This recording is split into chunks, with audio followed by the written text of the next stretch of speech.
मेरा नाम रजनी है। मैं आज आपको अपनी बेटी के साथ हुए जुल्म की कहानी सुनाने जा रही हूँ। मेरी शादी को 6 साल हो चुके थे, लेकिन मेरे पास अभी तक कोई औलाद नहीं थी। मेरे पति भी बहुत अच्छे इंसान थे। मेरे पति का नाम राजीव था। राजीव के परिवार में राजीव के अलावा उनके माता पिता थे। उनके 3 भाई थे और 2 बहनें। सभी भाइयों की शादी हो चुकी थी। राजीव सबसे छोटे थे और राजीव से छोटी 2 बहनें थीं। दोनों बहनों की भी शादी हो चुकी थी। मेरी सास भी बहुत अच्छी थी। मुझे अपनी ससुराल में बहुत प्यार मिला था। मेरी सास ने कभी मुझे औलाद ना होने का ताना नहीं दिया था। वो तो बस यही कहती थी कि ये सब तो भाग्य के खेल हैं। जिसके भाग्य में जो लिखा होगा उसको वही मिलेगा। किसी को देर से तो किसी को जल्दी। मेरी सास मुझसे कहती कि तुम्हें निराश नहीं होना चाहिए और तुम्हें इंतज़ार करना चाहिए। ईश्वर की देन का सब्र का फल मीठा होता है। और मेरी सास का कहना बिल्कुल ठीक था। मेरी शादी के 6 साल बाद जब मुझे पता चला कि मैं माँ बनने वाली हूँ, तो मेरे घर में खुशियों की लहर जाग उठी। मैंने एक बेटी को जन्म दिया। अपनी बच्ची को मैंने बहुत लाड प्यार से पाला था। जिस दिन मैंने अपनी बेटी को जन्म दिया था, उस दिन मेरा पूरा परिवार बहुत खुश था। मेरी सास ने जब अपनी पोती को गोदी में उठाया तो वो मुझसे कहने लगी कि तुम्हें भगवान ने एक दोस्त दी है। हालांकि मेरी कोई दोस्त नहीं थी। शादी से पहले मेरी जितनी भी दोस्त थी, ये तो सब वक्त के साथ साथ बिछड़ गईं, या फिर कोई ऐसी सच्ची दोस्ती निभा ही नहीं पाई जिसकी मैं तलाश में रहती थी। मैं चाहती थी कि अपने दोस्तों से मैं हर बात शेयर किया करूं, लेकिन मेरी ऐसी कोई दोस्ती नहीं बन पाई थी। जबकि मेरी कोई बहन भी नहीं थी। मैं 3 भाइयों की इकलौती बहन थी। अपनी सास की बात सुनकर मेरे दिल में एक उम्मीद जाग उठी थी। मैंने अपनी सास से पूछा, माँ जी, क्या बेटी भी दोस्त बन सकती है? उन्होंने कहा, हाँ बिल्कुल। माँ बेटी का रिश्ता तो ईश्वर ने बहुत प्यार से बनाया है। बेटी में अगर औरत देखना चाहे तो उसे माँ भी नजर आएगी, बहन भी नजर आएगी और दोस्त भी नजर आएगी। ये बात सुनकर तो मेरी आंखों में आंसू आ गए थे। मेरी खुशी के कोई ठिकाने नहीं थे। मुझे आखिरकार भगवान ने एक दोस्त दे दी थी। मुझे अपनी बेटी के जवान होने का बड़ी बेसब्री से इंतजार था कि कब वो बड़ी होगी और मैं उससे अपनी सारी बातें शेयर किया करूंगी। हम दोनों माँ बेटी खूब एक दूसरे के साथ गप्पे लगाया करेंगे। ये बात सच है कि अगर माता पिता चाहें तो वो अपने बच्चों को दोस्त बना सकते हैं, क्योंकि ये दोस्ती अचानक से पैदा नहीं हो सकती। बचपन से ही हमें अपने बच्चों को दोस्त बनाना पड़ता है। तब कहीं जाकर बड़े होते होते ये रिश्ता और भी ज्यादा मजबूत हो जाता है। मैंने शुरू से ही अपनी बेटी के बहुत नखरे उठाए थे। मैं उसे बहुत प्यार करती थी। कभी ऐसा हुआ ही नहीं था कि उसने मुझे अपने मुंह से कोई चीज मांगी हो और मैं वक्त से पहले ही हर चीज लाकर रख देती थी। मेरे पति भी बहुत अच्छे थे और अपनी बेटी से बहुत प्यार करते थे। हम दोनों पति पत्नी की जान थी हमारी बेटी। मेरी बेटी का नाम रिया था। रिया बड़ी हो गई थी और लंबाई में तो बिल्कुल अपने पिता पर गई थी, लेकिन हेल्थ में बिल्कुल मेरी तरह थी। वो मेरी छोटी बहन लगती थी। हम दोनों के कपड़े जूते सब एक साइज के आते थे। मैं ये देख देख कर बहुत खुश होती रहती थी, क्योंकि मैंने इस समय का बड़ी बेसब्री से इंतजार किया था कि कब मेरी बेटी बड़ी होगी और मैं उसको देख देख कर खुश हुआ करूंगी कि आखिर इस घर में मेरी भी कोई साथी है। बेटी के पैदा होने के कुछ समय के बाद ही मेरे पति का ट्रांसफर दूसरे शहर में हो गया था। अब हम अपनी ससुराल वाले घर से दूर हो गए थे और इस घर में रहने लगे थे। मेरी और मेरे पति ने बचपन से ही अपनी बच्ची के हर शौक पूरे किए थे। मेरे पति भी अपनी बेटी को देख देख कर बहुत खुश होते थे और हम दोनों माँ बेटी एक दूसरे से बहुत मोहब्बत करते थे। मेरे पति कहते थे कि मुझे अपने घर की खुशियाँ देखकर बहुत खुशी होती है। तुमने बिल्कुल मेरी बेटी की परवरिश ऐसी की है जैसी मैं चाहता था। हमेशा ही मैं यही चाहता था कि मेरी पत्नी मेरे बच्चों का ख्याल रखे, उनसे प्यार करे और सबसे बढ़कर उनकी रेस्पेक्ट करे। बहुत से माता पिता ऐसे होते हैं जो अपने बच्चों की परवरिश में उनको रेस्पेक्ट देना भूल जाते हैं। रेस्पेक्ट सिर्फ बड़ों की ही नहीं होती, बल्कि बच्चों की भी होती है। मैं अपने पति से अपनी तारीफ सुनती थी तो और भी ज्यादा खुश हो जाया करती थी।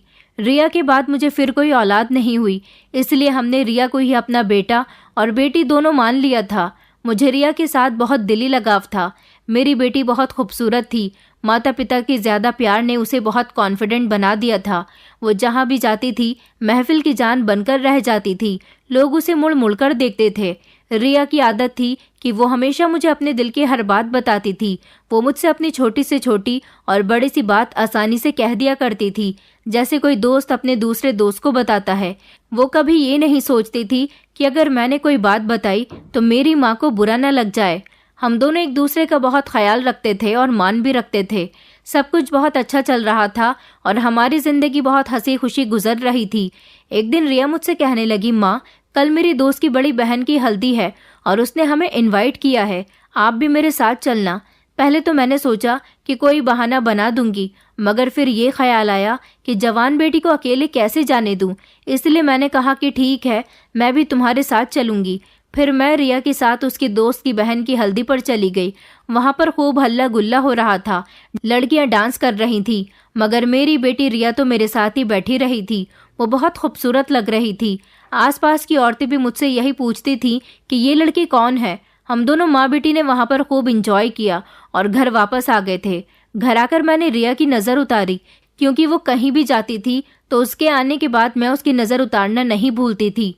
रात को सोने से पहले जब मैं रिया के कमरे में उसको दूध का गिलास देने गई तो वो मुझसे कहने लगी कि माँ, आप मुझे सुबह को जल्दी मत उठाना, क्योंकि मैं स्कूल नहीं जाऊंगी, मैं ज़्यादा देर तक सोना चाहती हूँ। मैंने कहा ठीक है, जैसा तुम कहोगी वैसा ही होगा। मैंने भी सुबह को रिया को नहीं जगाया था। वो दोपहर के 1 बजे तक सोती रही। जब रिया सोकर उठी तो मैंने उससे कहा कि बेटा, आज तो तुम कुछ ज़्यादा ही देर तक सो गई हो। रिया कहने लगी कि जी माँ, आप ठीक कह रही हो, मुझे भी एहसास है। दरअसल मैं बार बार उठने की कोशिश कर रही थी, मगर मेरे सर में इतना दर्द हो रहा था और मेरा सर इतना भारी हो गया था कि मैं बार बार सो जाती थी। अब भी मैं बड़ी मुश्किल से उठी हूँ। रिया की बात सुनकर मैं परेशान हो गई थी। मैंने रिया से कहा कि बेटा, कल तो मैंने तुम्हारी नज़र उतारी थी, फिर ऐसा क्यों हुआ? मैंने रिया को तसल्ली दी और फिर दोबारा से उसकी नज़र उतारी और उसके लिए भगवान के आगे बैठकर प्रार्थना करने लगी। रिया को एक खरोच भी आ जाती थी तो हम दोनों पति पत्नी उसके लिए बहुत परेशान हो जाते थे। कुछ देर के बाद रिया थोड़ा बेहतर महसूस कर रही थी। रात के वक्त जब राजीव घर आए तो रिया अपने पिता से कहने लगी कि पापा, आज हम बाहर खाना खाने के लिए चलते हैं। राजीव ने फौरन ही कहा कि ठीक है, तुम लोग रेडी हो जाओ और मैं भी रेडी हो जाता हूँ। आज का डिनर हम लोग बाहर ही करेंगे। और उसके बाद हम एक बड़े से रेस्टोरेंट में खाना खाने चले गए। खाने के बाद जब हम घर लौट रहे थे तो रिया ने आइसक्रीम खाने की जिद की और उसके बाद हम घर वापस आ गए। सब कुछ बिल्कुल ठीक चल रहा था। जैसे ही घर आए तो रिया कहने लगी कि माँ, मेरे सर में फिर से बहुत तेज दर्द हो रहा है। वो सर पकड़कर बैठ गई थी। मैं और राजीव तो परेशान हो गए थे। मैंने कहा बेटा, आप कुछ दर्द कम हुआ? कहने लगी कि नहीं माँ, अभी मेरा सर बहुत भारी हो रहा है। मुझे तो अपनी बेटी की बहुत फिक्र हो रही थी।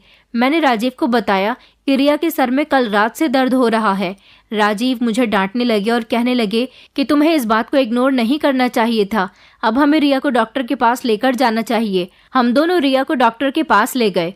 डॉक्टर ने जब चेकअप किया तो वो कहने लगे कि वैसे तो सब कुछ ठीक है, मगर एक बार आप फिर भी अपनी बेटी का आई चेकअप करवा लीजिए, क्योंकि जब नज़र कमज़ोर हो जाती है तो भी बच्चों के सर में दर्द रहता है। मैंने रिया की आंखों का चेकअप भी करवा लिया था तो वो भी ठीक आया था, लेकिन सर दर्द की वजह समझ नहीं आ रही थी। खैर, मैंने उससे कहा कि तुम कुछ दिन स्कूल से छुट्टी ले लो, घर पर आराम करोगी तो बेहतर फील करोगी, घर में तुम्हें सुकून मिल जाएगा। मैंने रिया को घर पर ही रखा था और वो अपने कमरे में ही बंद रहती थी। मैं जब भी उसके पास जाती थी तो वो मुझे सोती हुई मिलती थी। मुझे ये सब कुछ बहुत अजीब लग रहा था, क्योंकि मेरी बेटी तो ऐसी थी ही नहीं। वो तो बहुत ज़्यादा बोलने वाली लड़की थी। जो कुछ भी अपने मोबाइल में देखती थी या टीवी पर देखती थी मुझे आकर ज़रूर बताती थी। कोई नई चीज़ पढ़ती थी तो मेरे साथ शेयर करती थी, मगर अब तो वो सोती ही रहती है। मैंने उसे उठाना ठीक नहीं समझा था। खैर, जब रिया उठी तो मैंने उससे पूछा कि रिया, तुम्हें इतनी नींद क्यों आ रही है? तो वो कहने लगी कि माँ, ये बात तो मुझे भी नहीं पता। मैंने अपनी छुट्टियाँ नींद पूरी करने के लिए तो नहीं की थी माँ, मैं तो आपके साथ ढेरों बातें करना चाहती थी और आपके साथ एंजॉय करना चाहती थी। न जाने मुझे इतनी नींद क्यों आ रही है। मुझे रिया की बातें सुनकर बहुत दुख हुआ था। यानी ये सब कुछ जो हो रहा था मेरी बेटी के बस में नहीं था। फिर मैंने रिया से कहा कि तुम स्कूल जाना शुरू कर दो, क्या पता वहाँ जाकर तुम्हें सुकून मिल जाए। रिया स्कूल भी जाने लगी थी और जैसे ही घर वापस आती थी, आते ही अपने कमरे में बिना यूनिफॉर्म चेंज किए ही सो जाया करती थी। मैं उससे पूछना चाहती थी कि तुम मुझे बताओ, आज तुम्हारे स्कूल में क्या क्या हुआ, तुमने क्या क्या पढ़ाई की है, तुम्हारे दोस्तों के साथ तुमने क्या क्या बातें की हैं। लेकिन क्या तो वो सो जाती थी और जब वो जागती थी तब मैं उससे सवाल किया करती थी तो वो अपना सर पकड़कर बैठ जाती थी और मुझसे कहती थी कि माँ, मेरे सर में बहुत तेज़ दर्द हो रहा है। जैसे ही मुझे आराम मिल जाएगा मैं आपको सब कुछ बता दूंगी। ऐसे ही करते करते 15 दिन गुजरने वाले थे और रिया ने मेरे साथ अपनी कोई भी दिल की बात शेयर नहीं की थी। उसका सर दर्द ठीक ही नहीं हो पा रहा था और मैं रिया की हर बात अपने पति को बता दिया करती थी। वो भी अपनी जवान बेटे की हालत देखकर उदास हो रहे थे। हमें कुछ समझ नहीं आ रहा था कि आखिर रिया को क्या हो गया है।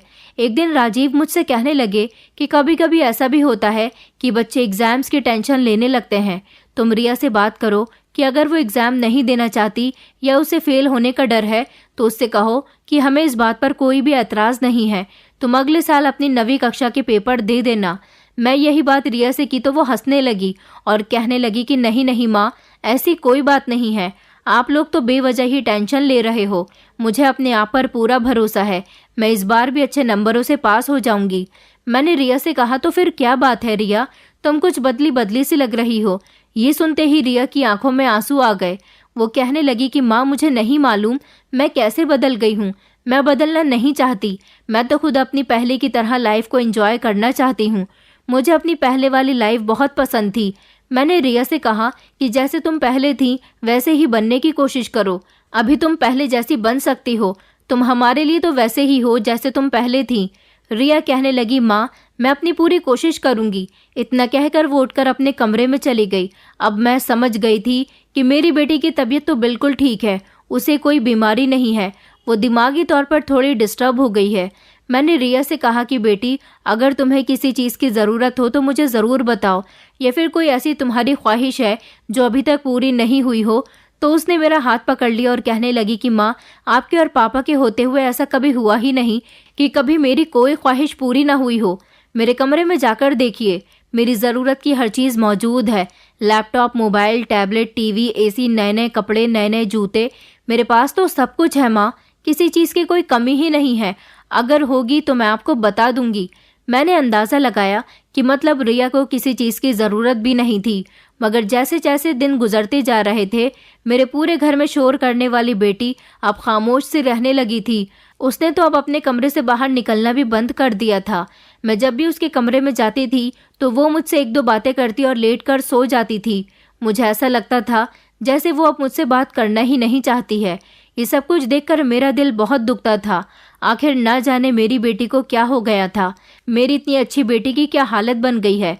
मैं चाहती थी कि जल्द से जल्द अपनी बेटी को पहले जैसा कर दूं। मैं और राजीव ने रिया के साथ अपना व्यवहार नोट करना शुरू कर दिया था, लेकिन हमारा व्यवहार तो रिया के साथ पहले जैसा ही था। मुझे ऐसा लगता था जैसे हमारे व्यवहार या फिर हमारे घर में बदलाव की वजह से हमारी बेटी की हालत ऐसी हो रही है, मगर ऐसी कोई भी बात मुझे नज़र नहीं आ रही थी। राजीव को अपने काम के सिलसिले में 3 दिन के लिए शहर से बाहर जाना पड़ा था। मैंने सोचा कि ये वक्त तो बहुत अच्छा है। इन दिनों में रिया के बदलते व्यवहार के बारे में अच्छे से जान सकती हूँ। मैंने रिया को बताया कि तुम्हारे पापा 3 दिन के लिए घर से बाहर गए हैं, तो तुम रात को मेरे साथ ही सो जाया करो। वो मेरे साथ सोने के लिए तैयार हो गई थी। अब मैं और रिया एक ही कमरे में सोने लगे थे। हम दोनों रात को बातें करते करते सो गए। अगली रात मैं बहुत गहरी नींद में सो रही थी, तभी अचानक मुझे रिया के सिसकने की आवाज़ आई। ये आवाज़ बड़ी अजीब सी लग रही थी। मैं जल्दी से उठकर बैठ गई और मैंने कमरे की लाइट ऑन कर दी। रिया बहुत घबराई हुई लग रही थी। मैंने उससे पूछा कि क्या बात है। मैंने देखा कि रिया रो रही थी। मैंने पूछा कि बताओ तुम क्यों रो रही हो रिया। उसने मेरे सामने अपना हाथ आगे कर दिया। मैंने उसका हाथ देखा तो उसके हाथ पर कट लगा हुआ था और उसके हाथ से बहुत खून बह रहा था। मैंने उससे कहा कि रिया, ये सब क्या है, कैसे हुआ ये? तो वो कहने लगी कि माँ, मुझे नहीं पता कि मेरे साथ क्या हुआ।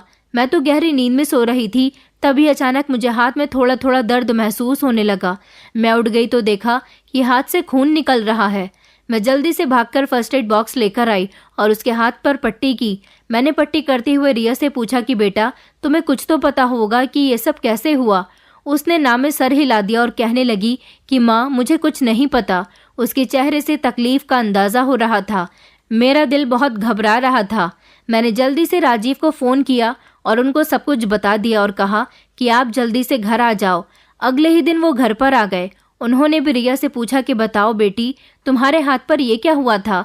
तो रिया फूट फूट कर रोने लगी और आकर मेरे सीने से लग गई और कहने लगी कि माँ, मुझे बहुत डर लगता है, प्लीज़ मुझे बचा लो। मैं अपनी बेटी की ऐसी हालत देखकर पागल होती जा रही थी।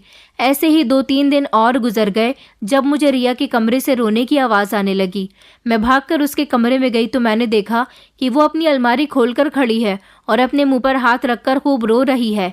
मैं तभी उसके करीब जाकर कहने लगी कि क्या हुआ रिया?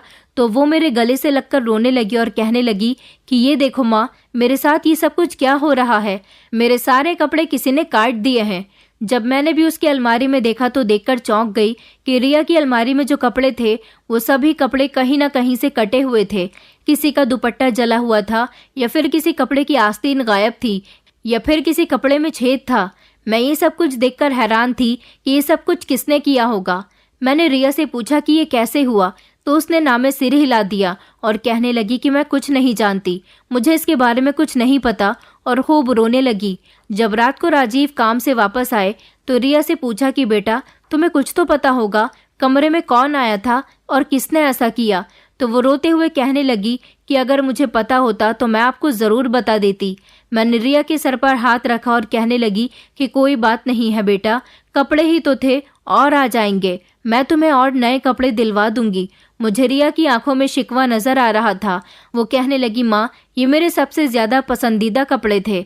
मैंने कहा कोई बात नहीं है, मैं तुम्हें ऐसे ही और कपड़े दिला दूंगी, तुम उदास मत हो और तुम टेंशन मत लो, सब कुछ पहले की तरह ठीक हो जाएगा। थोड़ी देर के बाद जब मैं अपने कमरे में आई तो राजीव मुझसे कहने लगे कि मैं नहाने जा रहा हूँ, मेरे कपड़े निकाल दो। मैंने जब अपनी अलमारी खोली तो ये देखकर हैरान रह गई थी कि राजीव के भी सारे कपड़े कटे हुए थे, यहाँ तक कि उनके ऑफिस जाने के कपड़े भी कटे हुए थे। मैंने घबराते हुए राजीव को आवाज़ लगाई, उन्हें सब कुछ दिखाया तो वो कहने लगे कि खामोश हो जाओ, ये बात रिया को पता नहीं चलनी चाहिए, ये सब देखकर वो और भी ज़्यादा परेशान हो जाएगी। इसलिए मैंने इस बारे में किसी को भी नहीं बताया। लेकिन अब ये हमारे घर में रोज़ का काम बन गया था। हर रोज़ हमारे घर में कोई ना कोई नुकसान ज़रूर होता था और ज़्यादातर तो रिया की ही चीज़ें गायब हो जाया करती थी। उसकी कोई भी फेवरेट चीज़ या तो कट जाती थी या फिर टूट जाया करती थी, और फिर उसके कमरे में छोटी मोटी चीज़ें भी गायब होना शुरू होने लगी थी, जैसे उसकी नेल पेंट, फिंगर रिंग्स, उसकी लिपस्टिक, कभी कुछ तो कभी कुछ। वही सब देखकर डिप्रेशन का शिकार होती चली जा रही थी। उसने अपने कमरे से बाहर निकलना छोड़ दिया था, मुस्कुराना छोड़ दिया था। ये सब कुछ हमारे घर की नौकरानी भी देख रही थी। एक दिन नौकरानी ने मुझसे कहा कि दीदी, मैं आपसे एक बात कहना चाहती हूँ, अगर आप नाराज नहीं होंगी तो। मैंने कहा नहीं नहीं, बताओ क्या कहना चाहती हो। तो वो कहने लगी कि मुझे ऐसा लगता है जैसे रिया बेबी पर किसी ने काला जादू करवा दिया है। कहीं ऐसा तो नहीं कि आपकी बेटी पर कोई काला जादू करवा रहा हो, या ऐसा भी हो सकता है कि कोई आपकी बेटी से जलता होगा और इसी जलन की वजह से वो उसको नुकसान पहुंचाकर अपने दिल को सुकून पहुंचाना चाहता हो। मुझे नौकरानी की बात कुछ कुछ सही लग रही थी। मैंने उससे कहा कि हाँ, तुम ठीक कह रही हो, ऐसा भी हो सकता है, और अब मुझे बताओ कि इस परेशानी से अब कैसे निकला जाए। तो वो कहने लगी कि मैं आपको एक तांत्रिक बाबा के पास लेकर चलती हूँ, आप मेरे साथ वहाँ पर चलोगी तो वो आपको सब कुछ बता देंगे कि आखिर आपके साथ ये सब कुछ क्यों हो रहा है। मैंने इस बारे में राजीव को बताया तो वो कहने लगे कि मुझे इन बातों पर विश्वास नहीं है, तुम तो जानती हो ना कि मैं इन मनगढ़ंत बातों पर यकीन नहीं करता। उनकी बात सुनकर मैं खामोश हो गई थी।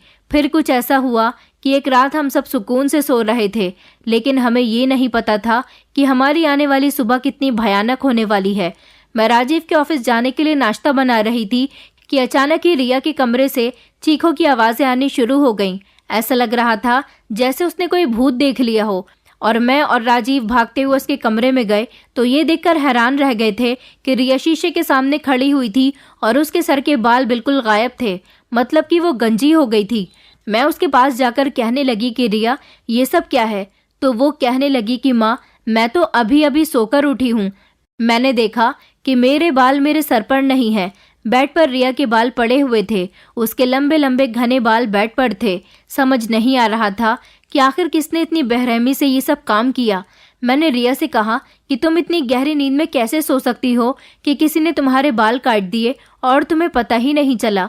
तो रिया रोते हुए कहने लगी कि माँ, आपकी कसम मुझे कुछ नहीं पता, ये सब कुछ क्या हो रहा है, और मेरे सीने से लगकर कहने लगी कि माँ मुझे बचा लो, प्लीज़ मुझे बचा लो।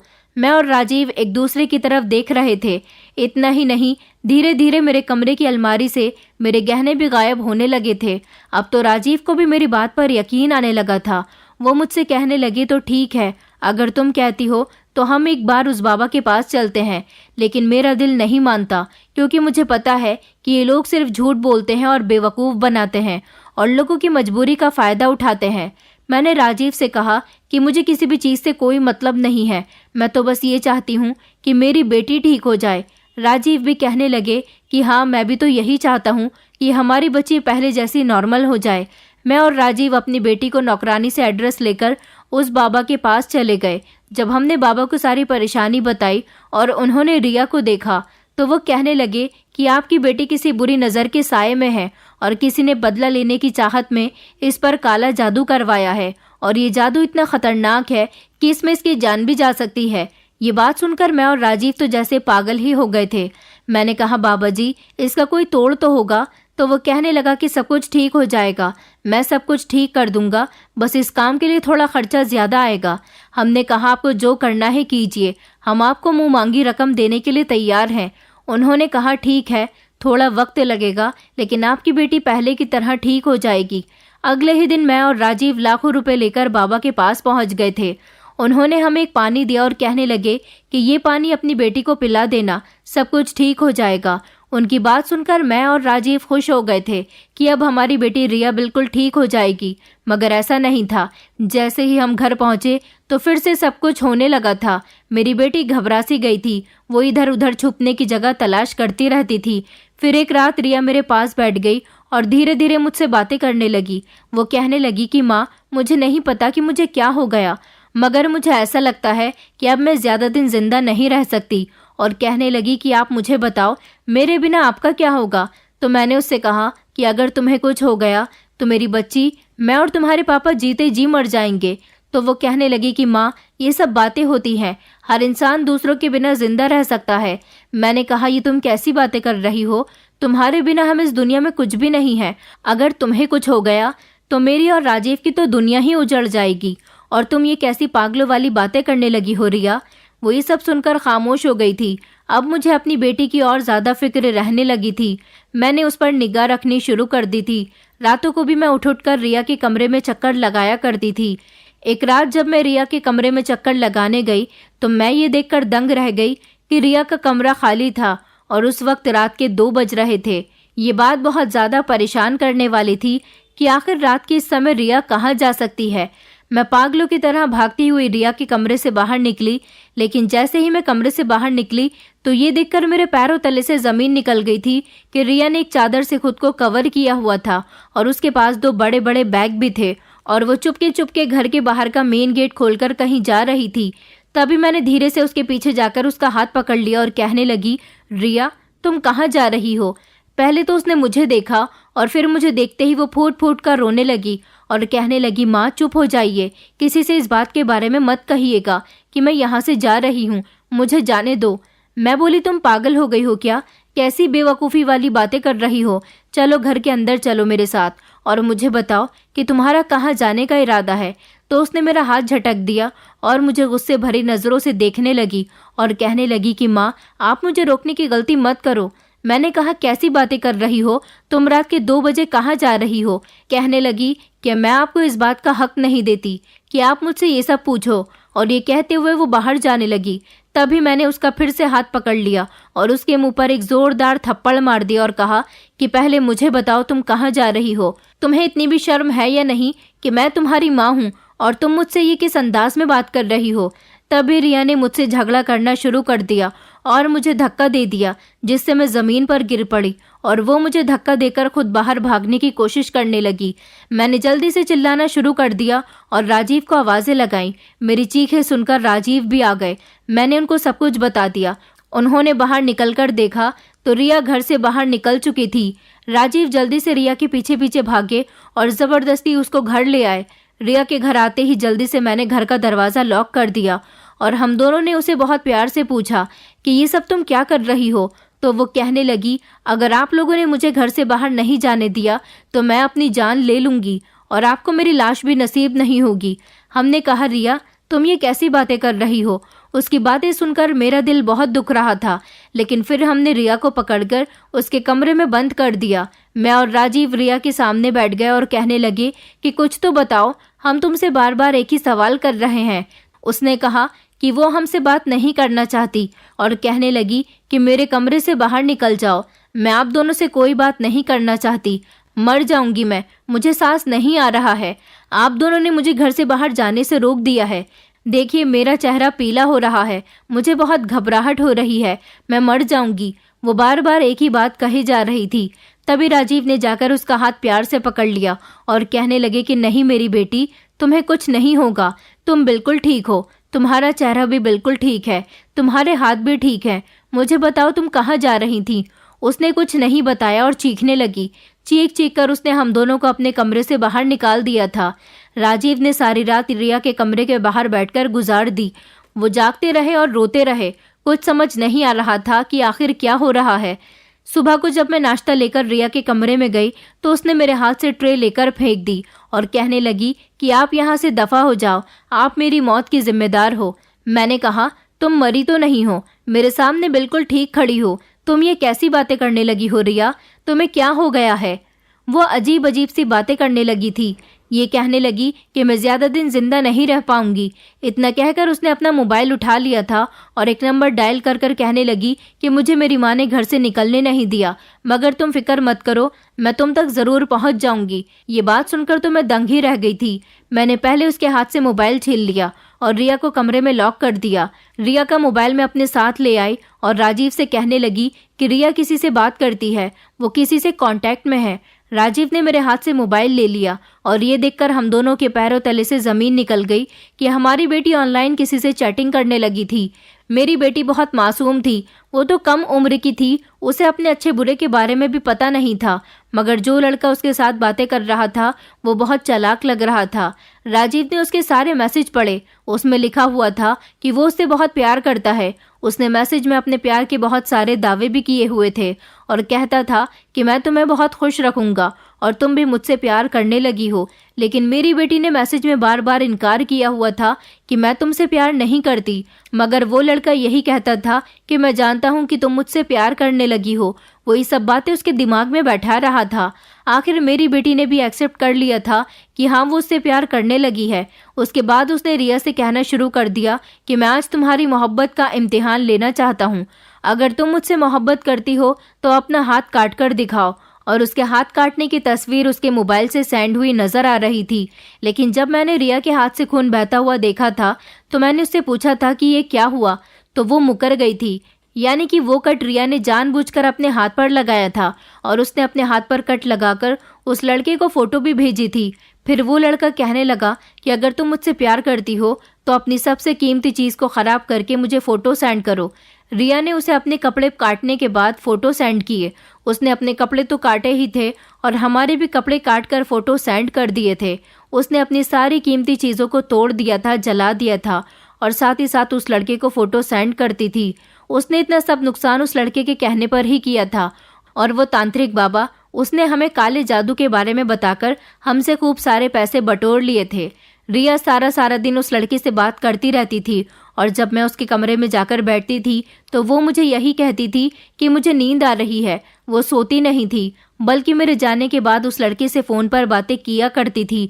उस लड़के का कहना था कि अब तुम मुझसे बहुत प्यार करने लगी हो, अगर तुम मेरे बिना रही तो मर जाओगी, इसलिए अपना घर छोड़कर भाग जाओ और मेरे पास आकर रहने लगो। रिया इस कदर उस लड़के के जाल में फंस चुकी थी कि वो अपना अच्छा बुरा सोचने के काबिल भी नहीं रही थी। वो लड़का उससे जैसा कहता था वो वही किया करती थी। अब हमें सब कुछ समझ आ गया था कि आखिर ये सब कुछ क्या हुआ है और क्यों हुआ है। राजीव ने और मैंने अब समझदारी करते हुए वो सारी चैटिंग और रिया का मोबाइल पुलिस को दे दिया। पुलिस ने उस लड़की को ढूंढ निकाला और उसको गिरफ्तार कर लिया था। तो पता चला कि वो सिर्फ एक ही लड़का नहीं है, बल्कि उनका पूरा गैंग है जो लड़कियों को इस तरह से प्यार के जाल में फंसाकर घर से भाग जाने पर मजबूर करता है। और जब लड़की घर से भाग जाती है तो उनको बेचा जाता है और उनसे धंधे करवाए जाते हैं। उस लड़की को तो पुलिस ने अरेस्ट कर लिया था और उसकी वजह से उसकी गैंग के काफी लड़कों को पुलिस ने पकड़ लिया था। इस तरह से एक बहुत बड़े गिरोह का पर्दाफाश हुआ था। रिया की तबीयत अब बहुत ज्यादा खराब रहने लगी थी। वो उस लड़के को याद करके हर वक्त रोती रहती थी। हमने एक साइकेट्रिस्ट से उसका इलाज करवाया। इलाज के कुछ महीनों बाद जाकर रिया की तबीयत में कुछ सुधार आने लगा था। धीरे धीरे वो संभलने लगी और अब वो मेरा और अपने पापा का बहुत शुक्रिया अदा करती है कि हमने उसको एक बहुत बड़े दलदल में गिरने से रोक लिया था। वो कहती थी कि आप दोनों ने मुझे बचा लिया, मेरी जिंदगी बर्बाद होने से बचा ली।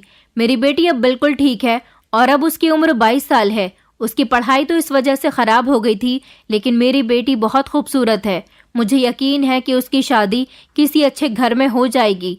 मैं आप लोगों से यही गुजारिश करना चाहूँगी कि आप लोग अपने बच्चों पर कड़ी निगाह रखें। ये ना सोचें कि हमारे बच्चे मासूम हैं। ये बात ठीक है कि हमें ऐसा लगता है कि हमारे बच्चे मासूम हैं, लेकिन ये ना सोचें कि दुनिया के लोग भी मासूम हैं। ये दुनिया बड़ी चालाक है, अपना फ़ायदा करने के लिए किसी की भी ज़िंदगी बर्बाद करने में समय नहीं लगाती। इसलिए अपने बच्चों को बचाकर रखें। आजकल माहौल बहुत ख़राब है। मैं चाहती हूँ जैसा मेरी बेटी के साथ हुआ ऐसा आप लोगों के बच्चों के साथ ना हो। इसलिए आप अपने बच्चों का बहुत बहुत ख्याल रखें। दोस्तों, उम्मीद करती हूँ आपको हमारी कहानी पसंद आई होगी। कहानी पसंद आई है तो वीडियो को लाइक करें, चैनल पर नए हैं तो चैनल को सब्सक्राइब करें और हाँ, नोटिफिकेशन बेल को ज़रूर दबाएं ताकि अगली अपडेट सबसे पहले आपको मिले।